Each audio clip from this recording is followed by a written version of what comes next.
Así es para que. Es el efecto, ¿no? Es el efecto Pokémon, para que convulsionen ahorita de la clase.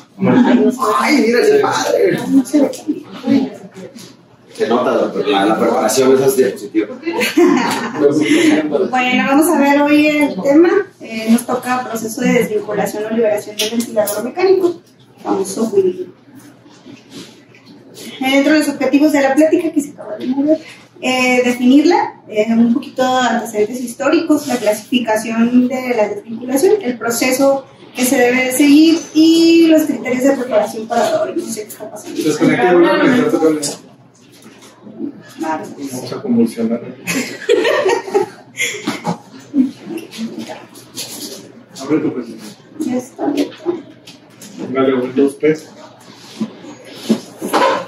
Los predictores, la prueba de respiración espontánea y pues ya finalmente la extubación, los criterios de fracaso y algunos artículos que nos mandó el doctor de casos especiales.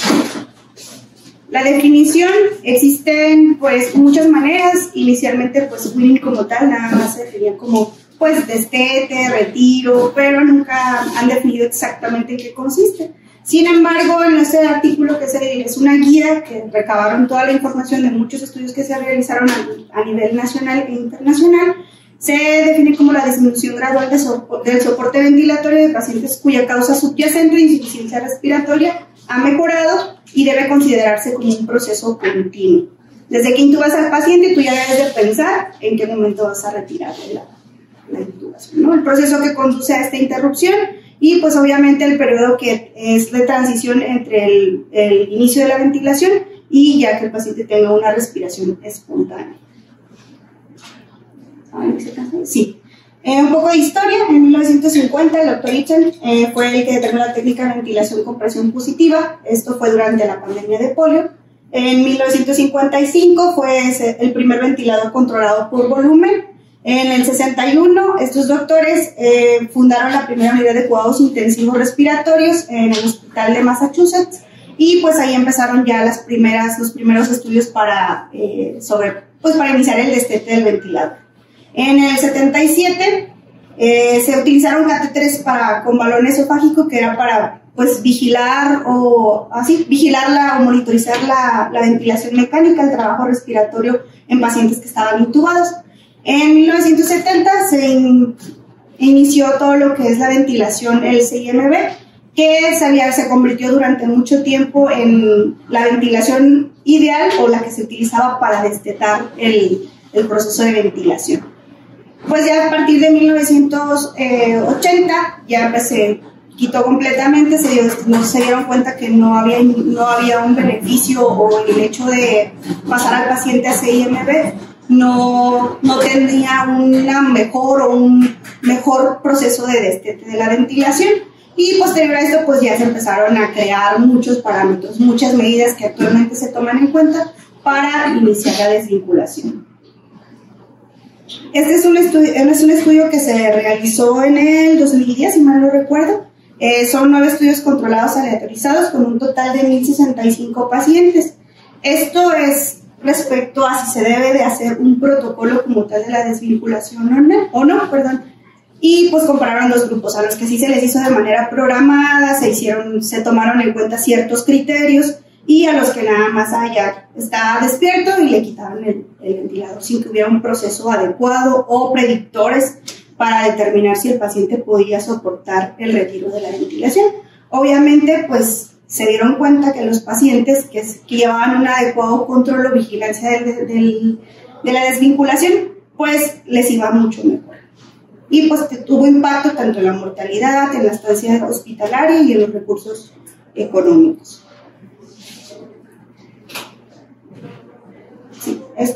Son las variables que utilizaron: la duración total de la ventilación mecánica, la duración del destete, la duración o la estancia en UCI, la mortalidad y la reintubación. Entonces, en aquellos que se hizo un destete protocolizado, obviamente pues hubo gran mejoría, ¿no? Y fue estadísticamente significativo.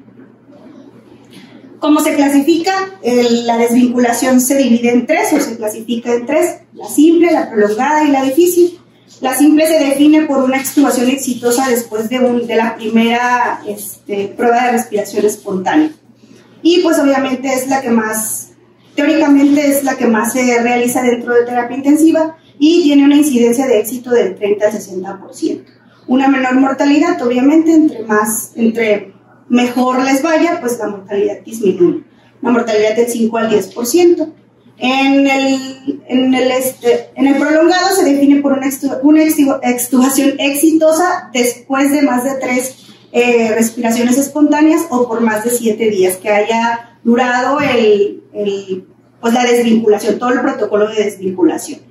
Y la difícil se define por una extubación exitosa después de 2 o 3 pruebas de respiración espontánea en menos de 7 días.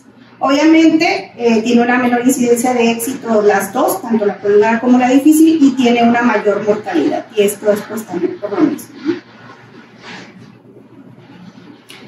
El proceso, hay muchos protocolos, estos son los 2 artículos que revisé. El inicial, pues obviamente resolver la causa que llevó al paciente a la desvinculación, se pasa al paciente a presión soporte y se va destitulando. Se realizan pruebas predictoras cuando la presión soporte está menor de 8 y pues de ahí se hace la prueba de respiración espontánea de 30 a 120 minutos y posterior a esto la extubación. Tobin propuso esta otra, que obviamente pues es más o menos la misma, y esta es la que ahorita, después de que pasó lo de COVID y demás, esa es la que actualmente recomiendan que sigamos. La divide en 3, la fase inicial, la fase de Winning o de destete, y finalmente pues la extubación, la consolidación de la extubación, perdón. Entonces, iniciamos desde que intuba al paciente, como les comento. Nosotros ya debemos de pensar en qué momento lo vamos a extubar, obviamente resolviendo la causa que le llevó a la intubación. Ya cuando tú empiezas a cambiar al paciente a ciertos modos, que lo que comenta el artículo es ya sea que lo pases a ventilación controlada con presión o que la pases a presión soporte, a CPAP, dependiendo obviamente de las condiciones de tu paciente, pues vas a empezar a hacer test. Se recomienda que cada 24 horas estén haciendo estos test, ya sea respiración espontánea, previamente a los predictores, para pues obviamente evitar complicaciones, y se recomienda pues que sea de esa manera, ¿no? Si no la pasan, se recomienda dejar al paciente en un modo, digamos que donde no haga tanto esfuerzo para que pueda descansar, por decirlo así, y volver a repetir resolver obviamente las causas que le llevaron al fracaso, y posterior a esto pues volver a realizar los predictores y otra prueba de respiración espontánea. Obviamente esto con el objetivo de retirar la ventilación en cuanto nosotros, más bien extubar al paciente, y que cuando nosotros pues tengamos la mayoría de los predictores y pues una prueba de respiración espontánea satisfactoria. Después de 10 días de ventilación mecánica se recomienda pues pensar en una traqueostomía. Obviamente esto es dependiendo de las características clínicas del paciente. Resolución de la causa, pues como sabemos, porque intubamos al paciente, algo tuvo a nivel una insuficiencia respiratoria, ya sea obstructiva, restrictiva, que tuvo un deterioro neurológico y ya no pudo proteger vía aérea, o pues que tenga un paciente con un TC severo, por ejemplo, o que tenga alguna lesión o algo que comprometa estructuralmente la vía aérea, ¿no? Normalmente son como las principales causas que engloban todas las demás cosas que llevan a ventilar a un paciente. Dentro de los criterios de preparación para iniciar la segunda fase, que es la de la desvinculación, se divide en 2, los criterios clínicos y los criterios objetivos. Los criterios clínicos, primero el paciente debe tener una tos eficaz. Ahorita les voy a mostrar cómo debemos de valorar la tos. Ausencia de secreciones excesivas, también tiene una medida. Resolución del proceso agudo que llevó a la intubación orotraqueal y pues que no tenga una infección aguda. O pues por ver si la tiene, que ya esté en tratamiento. Y los criterios objetivos las dividen en 3, la estabilidad clínica, una oxigenación adecuada, una función pulmonar adecuada y pues obviamente la función mental. En la estabilidad hemodinámica, frecuencias cardíacas menores de 140, una presión arterial sistólica menos de 160 o mayor de 90, y puede estar utilizando el paciente dosis de vasopresor. Sin embargo, pues lo recomendable es que esté de 0.1 a 0.05 microgramos kilo minuto. Es lo recomendable. Equilibrio ácido-base, que el pH esté por arriba de 7.3 o menor a 7.5, un exceso de base de menos de 4. Y respecto a la normotermia, el artículo menciona que al menos que midas una temperatura central, necesariamente pues no vas a tener al paciente en 37, puedes tener al paciente en 38, por ejemplo, de temperatura central, y podrías extubarlo sin ningún problema. Sin embargo, pues ahí ahorita vamos a ver los artículos que mandó el doctor, donde la fiebre es un factor pues de mal pronóstico para el paciente. Una hemoglobina mayor de 7 y pues que tengan una saturación adecuada, ¿no? Una saturación mayor del 90% con un FiO2 de menos de 40. Dependiendo de la patología del paciente, en los pacientes con EPOC, pues todavía te dan un poquito más de restricción, con una saturación mayor de 85 y a lo mejor con un FiO2 menos de 50 o 60 incluso. Un índice de Kirby mayor de 150 y pues el PIB suficiente para que el paciente se mantenga dentro de estos límites normales, ¿no? Frecuencia respiratoria debe de tener menos de 35, un volumen tidal de más de 5 por kilo. La presión inspiratoria máxima, que ahorita voy a hablar de ese predictor, menos de 20 a menos de 25. Hay artículos que mencionan hasta 30, pero no ha habido como una diferencia específica respecto a eso. El FBT, menos de 150, o el índice de Tobin, y pues que no tenga una acidosis respiratoria importante que pues condicione obviamente que fracasa. Que el paciente esté con ansiolisis o que ya no tenga obviamente sedación, y pues que el RAS que recomiendan es de 0 a menos 1. Y si voy muy rápido, me dice. Entonces, pues tenemos un paciente con una presión soporte de menos de 8, ¿no? Teóricamente lo intubamos, es un paciente que está con FiO2 al 100%, una presión inspiratoria de 12, frecuencia de 12, y pues obviamente este paciente no lo vamos a poder todavía extubar, ni siquiera iniciar el protocolo. Sin embargo, pues es un paciente que ya le resolvimos la causa, o teóricamente no había nada a nivel pulmonar, y pues volvemos a iniciar la disminución de los parámetros ventilatorios de manera paulatina, y pues ya que tengamos una presión soporte de 8, que es lo que recomiendan, y pues obviamente los signos vitales del paciente, ¿no? Que estén dentro de los límites normales. Bueno, obviamente no normales, pero sí la mejor estabilidad hemodinámica posible. Teniendo esto, pues ahora sí vamos a poder hacer predictores. Existen muchos predictores, algunos han demostrado mayor sensibilidad, otros más especificidad.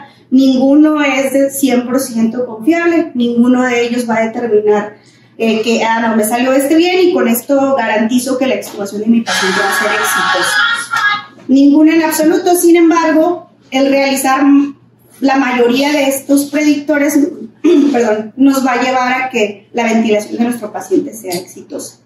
Está la fuerza inspiratoria máxima, que es el NIP, la presión de oclusión de la vía aérea, el índice de respiración superficial o el índice de Tobin, prueba de fuga de volumen y evaluación del tos.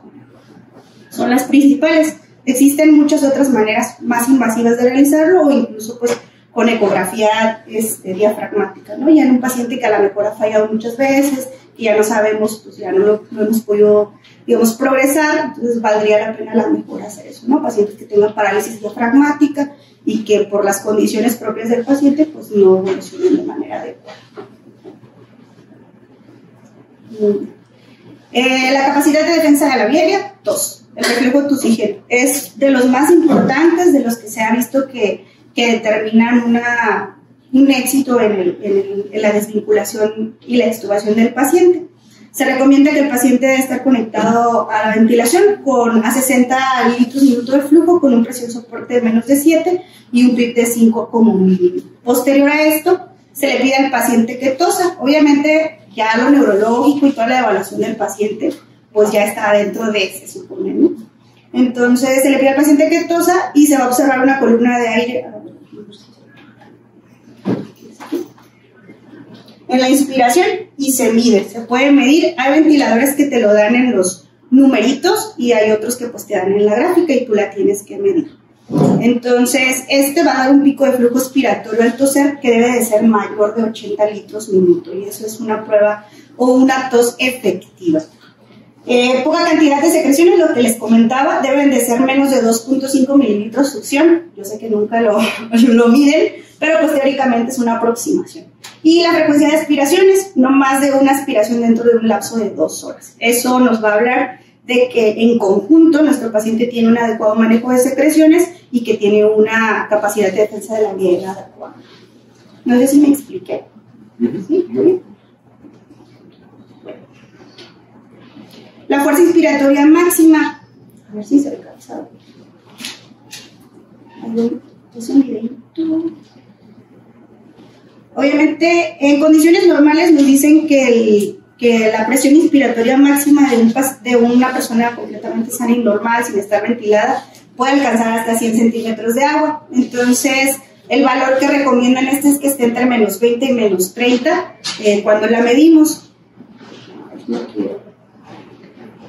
No sé, ¿alguien ha hecho esta prueba de respirar, este predictor en el ventilador? ¿Saben cómo encontrarlo? ¿Dónde se le tiene que picar? ¿Sí? ¿Alguien lo ha hecho? Date la mano. ¿Quién sí? Ajá, NIF. Pues en el ventilador que he usado ahí en herramientas dice NIF y le pides al paciente, pero el paciente que está neurológicamente, pues. Despierto, obviamente, si ya has tenido tus criterios clínicos, que el paciente esté despierto y le vas a pedir eso. Ajá, le picas a la maniobra, está en herramientas normalmente, dependiendo del ventilador. Hay muchos ventiladores y hay ventiladores que no lo tienen. Por ejemplo, el ventilador del paciente de la cama 5 no tiene para predictores. El ventilador de la paciente de la cama, la paciente de negro que se va a actuar, ese sí tiene, entonces puedes hacer ahí las maniobras. ¿Sí? Pero bueno, al menos a nosotros en el quirófano también a veces nos guiamos por el bucle. Ah, ok, también puedes en utilizar. las gráficas puedes utilizar la gráfica o el bucle para darte cuenta de que está metiendo presión negativa y ahí te indica cuánto. También lo puedes utilizar y es en tiempo real. Sin embargo, pues el bucle no te va a dar una medida.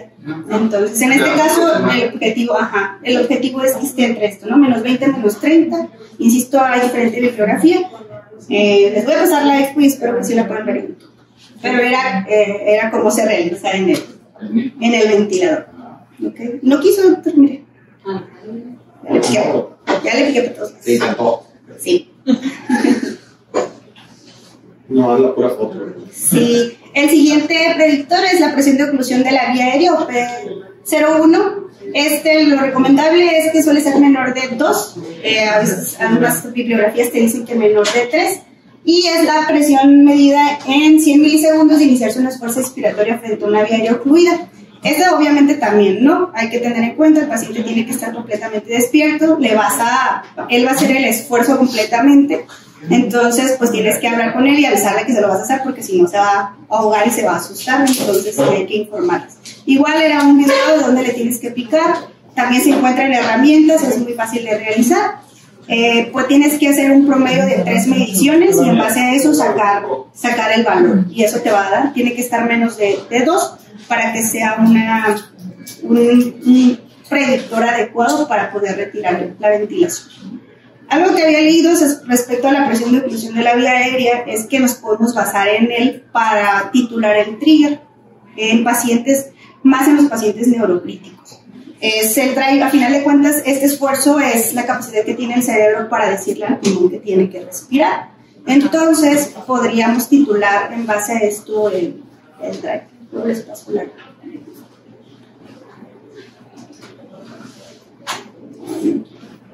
Ahí está. El índice de respiración superficial, pues este ya lo conocemos todos, mejor conocido como el índice Tobin. Estima la probabilidad de fracaso de la desvinculación.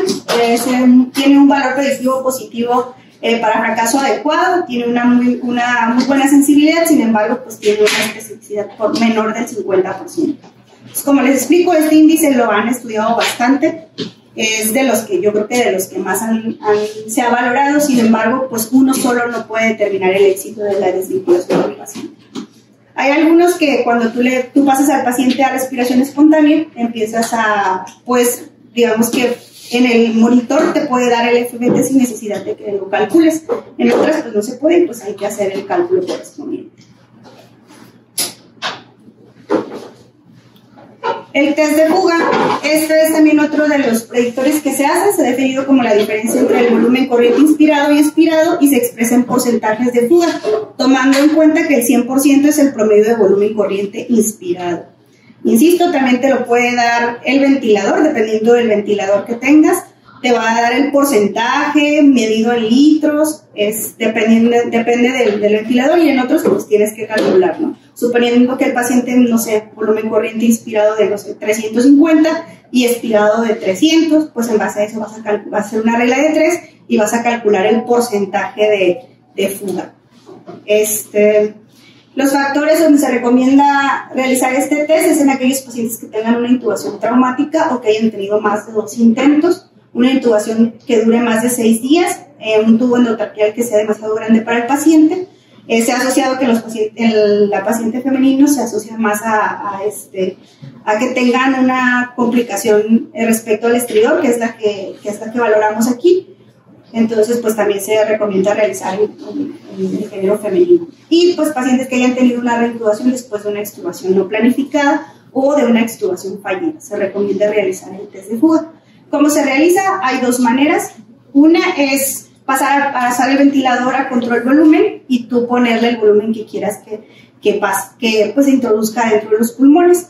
Lo programas y posterior a esto ya obviamente debes de realizar ciertos cuidados en el paciente, aspirar al paciente, tenerlo entre 40 y 45 grados de la cabecera, y posterior a esto cambias el modo ventilatorio y después desinflas el neumotaponamiento.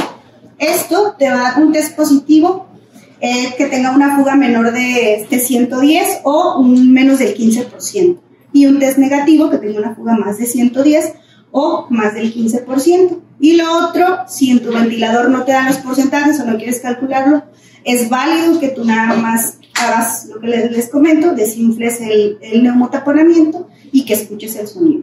Que se escuche, obviamente, es un test negativo, y que no se escuche es un test positivo. Entonces, nuestro objetivo es que sea positivo o negativo.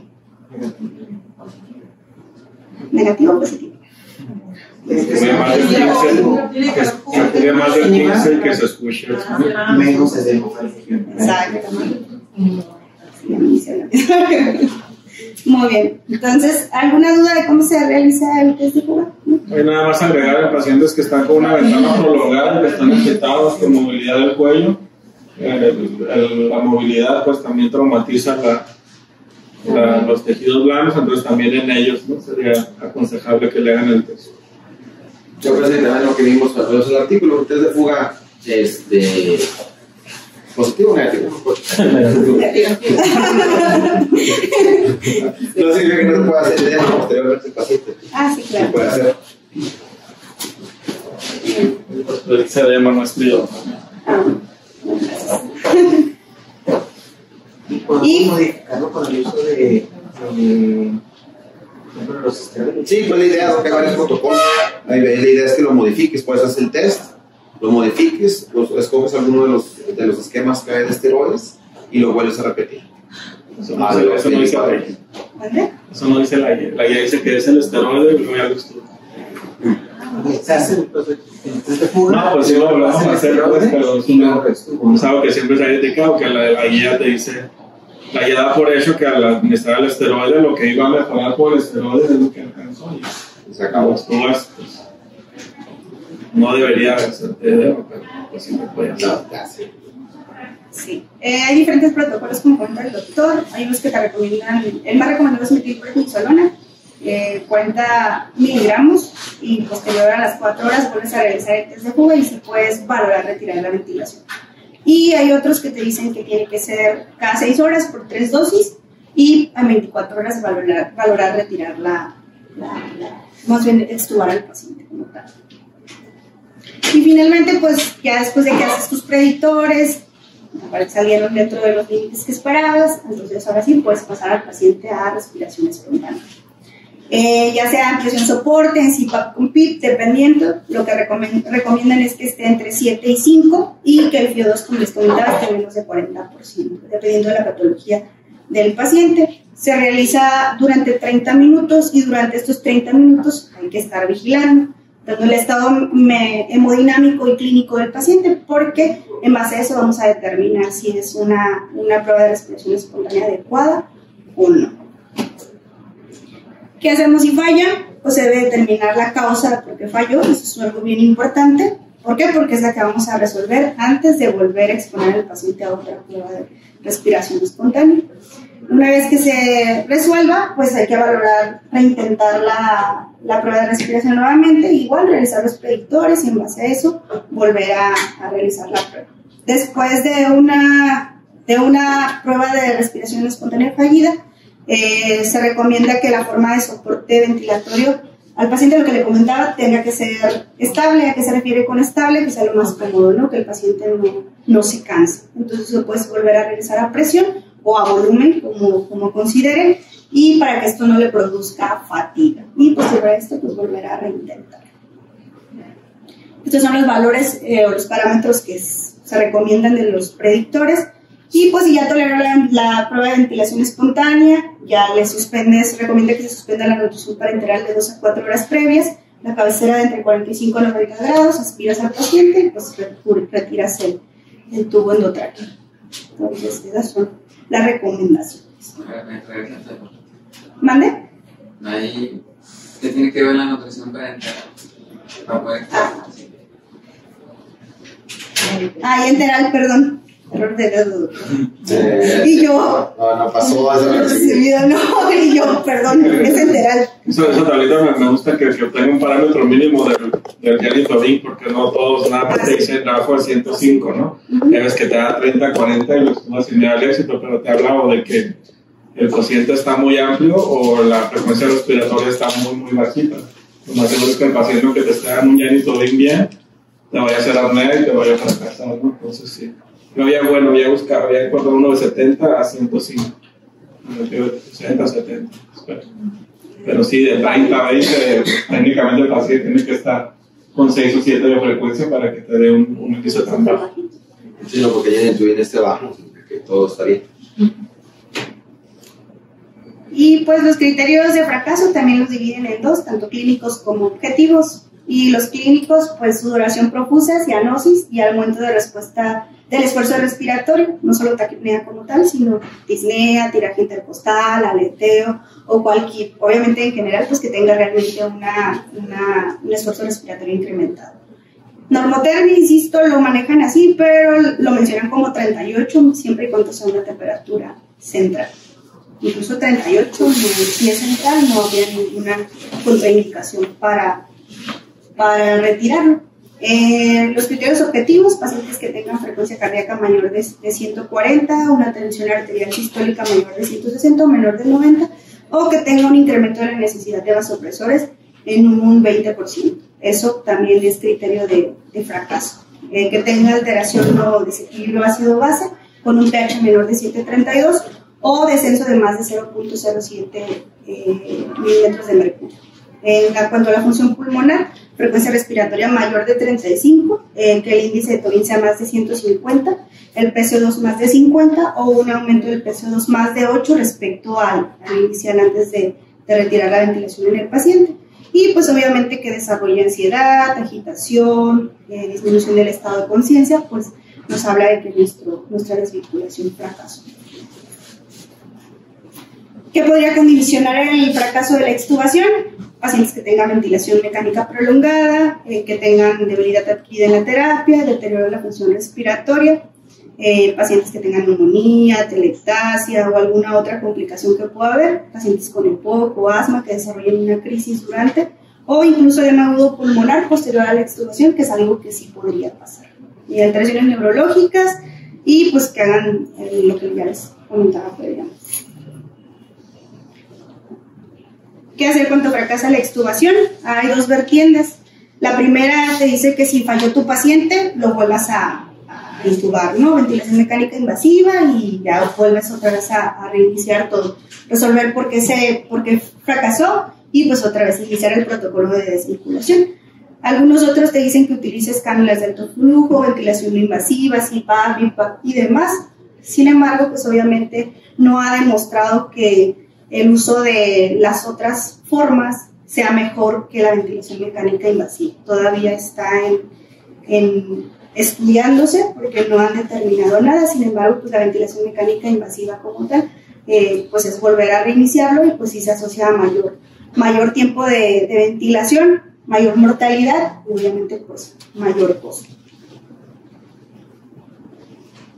Casos especiales en pacientes, en aquellos que queramos desvincular, que tengan como antecedente POC, se recomienda que al retirar la ventilación se inicie inmediatamente ventilación no invasiva. Eso es lo único que sí se ha determinado y se ha estudiado.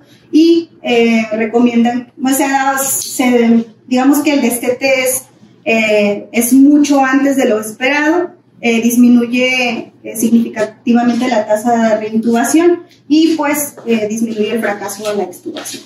En pacientes que tengan insuficiencia respiratoria aguda no relacionados con EPOC, también se ha demostrado que evita la reintubación a las 48 horas de la extubación, entonces también en comparación con el alto flujo, entonces también la ventilación mecánica, la ventilación no invasiva también está recomendado posterior a la desvinculación. Estos son de los artículos que nos mandó el doctor, todos en el contexto del paciente neurocrítico. Son tres artículos. La verdad es que no quise poner como cada uno que estudiaron y todo el porcentaje. A final de cuentas, los tres artículos digamos que definieron o a final de cuentas concluyeron que se debe de hacer un protocolo para extubación de todos los pacientes, no nada más del paciente neurocrítico, sino en general de todo el paciente que esté intubado, porque es lo único que ha demostrado que realmente los pacientes pues tengan menor mortalidad y que obviamente no falle la extubación en el paciente. No sé si alguno quiera comentar acerca de si realizó alguno de los artículos que mandó el doctor. ¿No? La fiebre es muy importante. Sí. En el paciente es en el único donde la temperatura sí es un factor de riesgo bastante importante que se ha relacionado con falla de la desvinculación en el paciente neurocrítico. Es el único y sí, ahí sí te dicen que sea menor, de 38. Son un montón, valoraron muchísimas cosas, mucha población diferente, en diferentes países, a nivel internacional. Son estudios bastante interesantes, pero al final de cuentas, insisto, todos terminan en lo mismo, ¿no? Hay que hacer un protocolo adecuado de desvinculación. Bravo.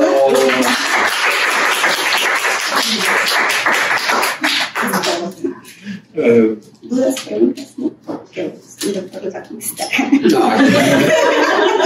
Qué bueno que No, pero la verdad que todo. Yo nada más quería completar de los pacientes neurocríticos. Pues hay algunas cositas, ¿no?, que los diferencian. Por ejemplo, a veces pensamos que la escala de coma de Glasgow con ellos nos puede orientar, pero hay algunos factores de la escala de coma de Glasgow que son mayores, que han sido pues más predictivos de una falla a la extubación que otros. Entonces, por ejemplo, resultó factor de más mal pronóstico a la desvinculación el que el paciente no te siga con la mirada, pues al estado de conciencia o al que obedezca una orden, ¿no? Entonces sí puede ser uno de los factores. Otro factor que a veces nos pasa desapercibido, lamentablemente aquí no tenemos forma de evaluarlo, ¿no?, es la capacidad del paciente de la deglución. La deglución es un reflejo muy complejo que abarca varias zonas del cerebro. De hecho, lo han dividido en 4 partes. Las 2 partes que son a nivel oral, una parte que es a nivel faríngeo y una parte a nivel esofágico. Las partes a nivel oral las controla el hemisferio derecho y una parte me parece que el izquierdo, y en cambio las partes de la deglución faríngea vienen del bulbo. Entonces, pacientes que tengan daños en cualquiera de estas estructuras pueden tener problemas en la deglución. Lo ideal en otros lugares ha sido hacer estudios de deglución, y pues uno de ellos es con la evaluación de la fibroendoscopía de la deglución o un estudio de videofluoroscopía. Se prefiere obviamente el otro, ¿no?, el inicial, porque pues no tienes que el equipo es portátil, no sometes al paciente a radiación, y pues lo que evalúan ahí es las diferentes etapas de la deglución. Muchos pacientes, incluso los que no son neurocríticos, los pacientes que tienen una ventilación mecánica prolongada mayor de 7 días, en un porcentaje nada despreciable, un 30% incluso, llegan a desarrollar un daño en la deglución precisamente por la presencia del tubo endotraqueal. Entonces, pues sí sería lo ideal poder checar esto en los pacientes y pues en base a los hallazgos pues tomar decisiones.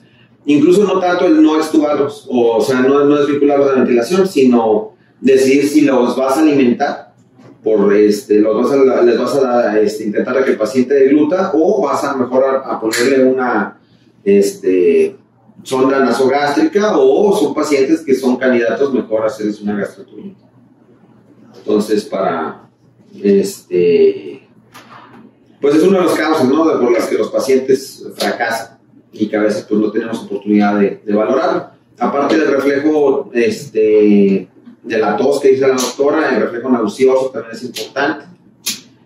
Y pues nada más, ¿no? Pues lo que digo, pues, lo fuera de eso, pues el paciente neurocrítico no tiene tantas diferencias, nada más tomar en cuenta pues ese papel, el lugar donde fue la zona de daño cerebral, pues también, ¿no?, si te afectó el complejo de Probot-Singer, creo que se llama, donde está el control del respiratorio, que va a ser un riesgo en todos los pacientes que se abarca la fosa posterior.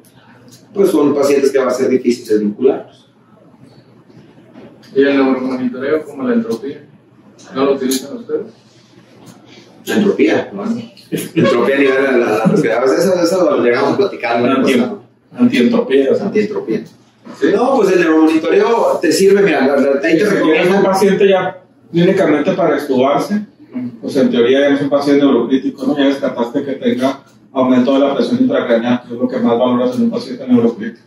Entonces, si tu paciente está con datos de edema o de presión intracraneal, no es un paciente que vayas a extubar. Si lo extubas y te hace un pico de edema o de presión intracraneal, pues lo vas a tener que reintubar, hacerle tanque y valorar si hay algo nuevo que realizarse, ¿no? Pero en sí, un neuromonitoreo de un paciente que estás extubando, en teoría, pues ya te dio una respuesta neurológica favorable para que lo puedas extubar. Pero como parámetro también de extubación, porque por ejemplo... Mira, el estudio el que compartió la doctora, te dice, para que tú tomes en cuenta el extubar al paciente, tomamos 24 horas sin necesidad de estudio tomográfico o sin necesidad o con neuromonitoreos normales, pues, sin haber necesitado alguna intervención para el estado neurocrítico, ya sea el manitol, la resolución hipertónica, mínimo 24 horas para que ya tú empieces a pensar en extubarlo. Yo les preguntaba porque en el contexto de anestesiología, la entropía, específicamente la entropía de respuesta, te dice que mide voltajes altos o voltajes de alta frecuencia, arriba de 47 Hz.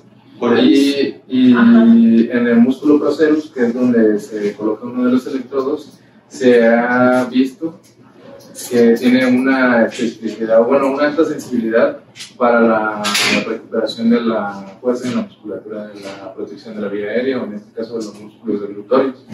Entonces, nosotros al tener una entropía de respuesta estable o por arriba de 90, 70, 90, hay quien dice que se anima con 70, pero arriba de 90, nosotros podemos estar con toda seguridad extubando al paciente y sabiendo que la protección, o al menos la fuerza a nivel de la musculatura de la difusión o protección de la vía aérea, va a estar presente. Pues en el contexto de cuánto tiempo dura intubado su paciente, o sea, incluso... Sí, en el contexto de anestesia imagino que sí, ¿no? Porque o sea, entre más alto esté 90, te estás hablando de un paciente que está con menor sedación, ¿no? O que ya tuvo una mayor recuperación, ¿no? Por ejemplo, 40, pues estás hablando de una sedación profunda. Sí, entonces, pues... Sí, es factible lo que dices, pero en todo el contexto. Sí, en el contexto de nosotros no, pues porque por ejemplo tienes algún paciente que tiene un EBC, ¿no? Y que tiene dañado una parte del reflejo de glutor o alguna cosa. Pues a lo mejor su estado de conciencia no va a reflejarte qué tanto pueda proteger la vía aérea, pues, que es una de las causas de que fracasa. Un tiempo en el cual dura los músculos sensorios se cansaron de bien, y lo mismo que preguntas en 4 horas, que si los inicios se marcan, es súper fácil de estudiar a nivel 90 o 10, más de 60, pero a nivel de transmisión no puedes implementar más específicamente para el grado de sedación. Ya para todos los demás ejemplos que estamos ya no sirve. Únicamente para ver.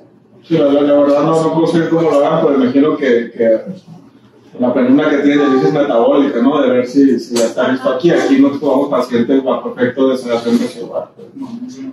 No podríamos, pues. Sí, yo también, la teoría incluye también cuando yo escribí.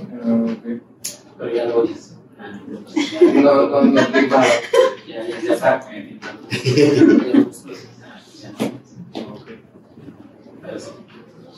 Porque sí. Se podría, pero no. Digo, los sábados a veces sí, tráetelo un sábado.